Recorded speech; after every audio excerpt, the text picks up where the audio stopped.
حضرت ایوب علیہ السلام کو اللہ رب العزت نے خوب مال و دولت اور اولاد سے نوازا تھا۔ ان نعمتوں کے ملنے پر آپ علیہ السلام اللہ تعالیٰ کا بہت زیادہ شکر ادا کیا کرتے تھے۔ اللہ تعالیٰ نے آپ علیہ السلام کو مصائب میں مبتلا کر کے آزمایا۔ آپ علیہ السلام کی ساری دولت جاتی رہی، اولاد بھی فوت ہو گئی اور گھر بار بھی ویران ہو گیا، لیکن اس کے باوجود بھی آپ علیہ السلام اللہ تعالیٰ کی رضا کے لیے صبر سے کام لیتے رہے اور کبھی شکوہ نہیں کیا۔ آزمائش کی مدت طویل ہوتی گئی، یہاں تک کہ دوست احباب بھی ساتھ چھوڑ گئے اور آپ علیہ السلام سے دور رہنے لگے۔ صرف آپ علیہ السلام کی زوجہ محترمہ رحمت بنت افراسیم ساتھ رہیں۔ وہ آپ علیہ السلام کی ضروریات پوری فرماتیں۔ آپ علیہ السلام کی وفادار بیوی اجرت پر دوسروں کے کام کر کے آپ علیہ السلام کے لیے کھانے پینے کا بندوبست کیا کرتی تھی۔ اسی آزمائش میں 18 سال گزر گئے۔ حضرت ایوب علیہ السلام اللہ تعالیٰ کی طرف سے آزمائش پر صبر و استقامت کا مظاہرہ کرتے رہے، یہاں تک کہ آپ علیہ السلام پر آنے والے مصائب اور ان پر صبر ضرب المثل بن گئے۔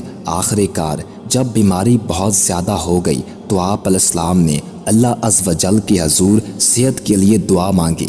جب حضرت ایوب علیہ السلام نے بارگاہ الہی میں گڑ گڑا کر اپنی صحت اور مصائب دور ہونے کے لیے دعا مانگی تو اللہ رب العزت نے آپ علیہ السلام کی دعا قبول فرماتے ہوئے فرمایا کہ جہاں آپ تشریف فرما ہیں وہیں اپنے پاؤں کو زمین پر ماریں، اس سے ایک چشمہ جاری ہو جائے گا جس سے آپ غسل کریں، بیرونی سب بیماریاں دور ہو جائیں گی، اور اسی چشمہ کے پانی کو پئیں، اندرونی بیماریوں سے شفا مل جائے گی۔ چنانچہ حضرت ایوب علیہ السلام نے ایسا ہی کیا۔ اللہ رب العزت نے آپ علیہ السلام کو صحت کاملہ عطا فرمائی۔ حضرت ایوب علیہ السلام نے سخت بیماری کی حالت میں بھی اللہ رب العزت کی عبادت میں کمی نہیں کی اور مصائب اور بیماری پر بڑے صبر و تحمل کا مظاہرہ کیا۔ اللہ عز و جل نے آپ علیہ السلام کے صبر کرنے کی خوب تعریف فرمائی اور آپ علیہ السلام کے تمام مصائب دور فرما دیے۔ اس کے ساتھ ساتھ آپ علیہ السلام کو خاندان اور مال و دولت سے بھی نوازا اور حضرت ایوب علیہ السلام کے واقعہ کو بعد میں آنے والوں کے لیے نصیحت بنا دیا۔ حضرت ایوب علیہ السلام کی بیوی آپ علیہ السلام کی بیماری کی حالت میں بھی آپ علیہ السلام کے ساتھ رہیں اور آپ علیہ السلام کی خدمت کرتی رہیں۔ آپ علیہ السلام کی وہ بیوی آپ علیہ السلام کی صحت کی شدید خواہش مند تھی اور ہر وقت بیماری سے شفا کی تلاش میں رہتی تھی۔